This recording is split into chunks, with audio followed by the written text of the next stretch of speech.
And joining me now is the CEO of the US Studies Centre at Sydney University, Professor Jeff Garrett. Jeff Garrett, thanks for your time. And a very important speech for an embattled president, very long speech as well. How do you think he performed? Well, who knows about the sort of pure speechifying of today, but I think what we got from the president was his 2010 agenda. It's a populist agenda, it's about jobs, and it's a recognition from Obama that things haven't been going well, and we got the exclamation mark on that last week with what everyone's calling now the Massachusetts massacre, the loss of the Kennedy Senate seat. Well, as you say, the economy took centre stage. We've got double-digit unemployment. We've got deficits in the trillions. He outlined his ideas for restoring job growth, but will they work, particularly with any sense of bipartisanship disappearing very early in that speech? The Republicans didn't want to have anything to do with him. No, the president joked, in fact, that he couldn't even get some applause from Republicans when he talked about small business tax cuts, something the Republicans should love. It's their bread and butter. So, I think in 2009, a grand total of 3 Republicans voted for anything Obama wanted. He's still got strong majorities. He can get things through Congress. I think the big question for 2010 is whether anything he does brings the unemployment rate down and reduces this terrible number on housing, which is 25% of Americans now owe more on their homes than those houses are worth. So what he said is, listen, I've heard your criticism. I bailed out Wall Street. I didn't care enough about Main Street. 2010, I'm going to try to do something about Main Street, but we just don't know whether it'll work. But there's a huge gulf between rhetoric and actually tangible action. And the tangible action, we now have 12 months or so and ticking of Obama's effort to get healthcare reform passed. And he said today he wants a cooling off period and he's open to new ideas.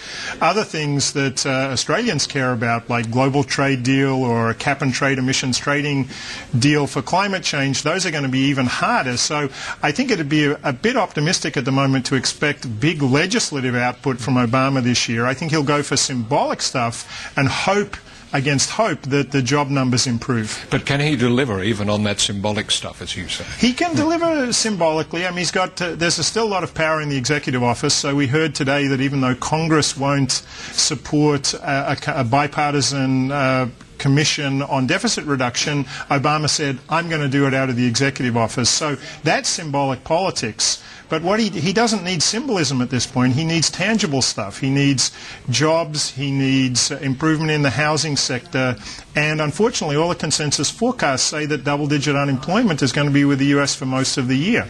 But didn't it surprise you, as it certainly did me, that despite all these stinging setbacks, he still goes on and says, look, I'm going to push through for these healthcare reforms? Yeah, a lot of people were looking for, thought they might see a contrite Barack Obama, like Bill Clinton was after the Democrats' losses in the 1994 congressional elections. We didn't get contrition. We got a really feisty Obama. But he did say on health care, all bets are off. If there are new ideas on the table, I'm willing to listen. So I think he couldn't abandon healthcare reform. That would really be a disaster for his presidency. But it does look today that healthcare legislation, if it gets passed, will be pushed later into 2010 and it'll be even weaker. And that's why I think things like cap and trade, climate change might end up in the too hard basket.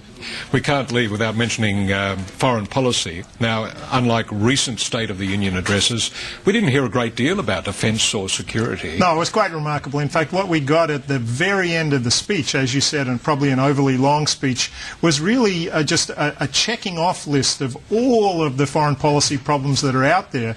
Of course, the problems are mushrooming and they're as intractable as ever, but the president knew that this had to be an at-home speech about domestic politics and jobs above all else. So we shouldn't be worried that he relegated foreign policy to the... all the people in the Obama administration are still as focused on foreign policy challenges as they were before. The problem for them is that they expand. Obviously, in the last month, Yemen is a country we've started to think about. No one was talking Yemen before.